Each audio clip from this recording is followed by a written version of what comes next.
siis nende sarikate tegemiseks ühtegi uut trikki ei ole, kõik on täpselt juba tuttav, vaatame, kas meil sarikate jaoks kiht on olemas, on küll. Ja saab siis joonistada sarikad siia. No ma joonistan praegu niimoodi, et ma teen vahepeatuse siin. Iseenesest seda vahepeatust ei ole vaja, aga ma teen seda selleks, et siis saaksin üle ulatuse määrata. No, nii. Sarikad tavaliselt on 150. Nii väikse maja puhul muidugi on see natuke priiskamine, aga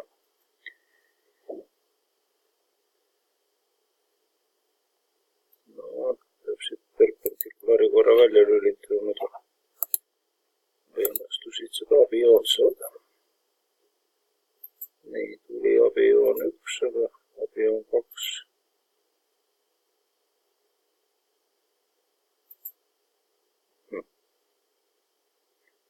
On ju kõik olemas, mis vaja.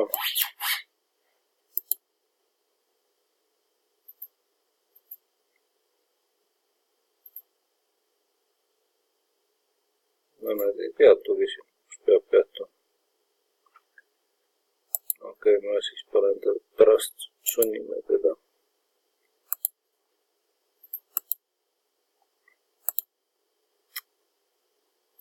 Et siis vaatame, kas nüüd õnnestub siit välja meelitada see.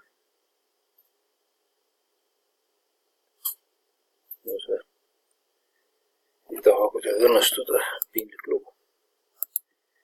Nii.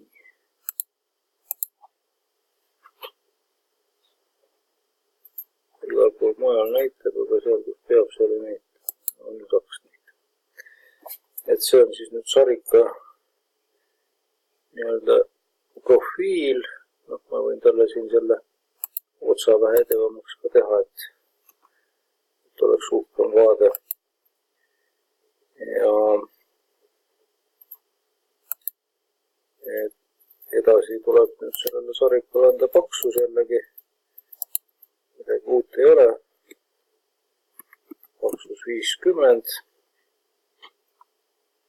Ja vaatame siis nüüd pealt, kuhu meil see sarikas sattus nüüd. No, tundub päris hea koht. Ja array'ga saab siis teha siia neid mitu.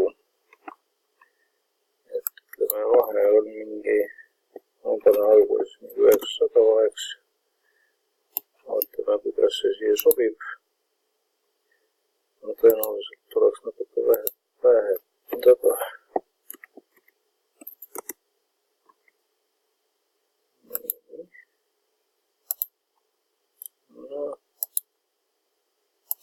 No 850 sobib paremini. Ja close array. Et sarikad ongi olemas. Kuna aega veel paistab olevat, siis teeme kohe roovid.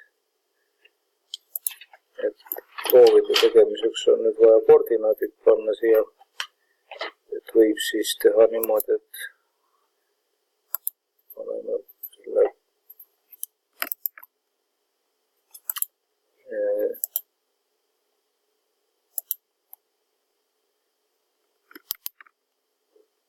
koordinaatide X-telle siis sarikaga paralleelseks. Vahetame kihi roovide kihi vastu. Ja teeme siis siia algatuseks ühe ruudu 50x50, mis siis hakkab olema selle roovi profiiliks.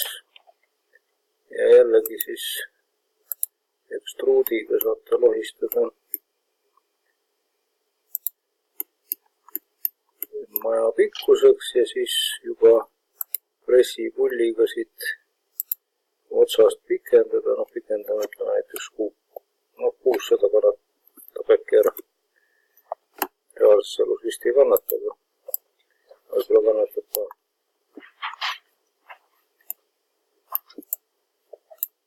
teisest otsast siis samamoodi. Nii. Ja nüüd, kuna koordinaadid on meil soodsad praegu, siis teeme sellele kohe array. Rectangular array ridasid on jälle 1 ja kolumside vahe on kuskil 300 ringis. Miks ta ei muutunud 300-ks seda? Nüüd muutis jah. Ja seda 300-ga vaatame, kuidas ta siia sarika peale sobib. Võib-olla jääb isegi paika. Põhimõtteliselt võib paika jääda küll. Lõgus array. Et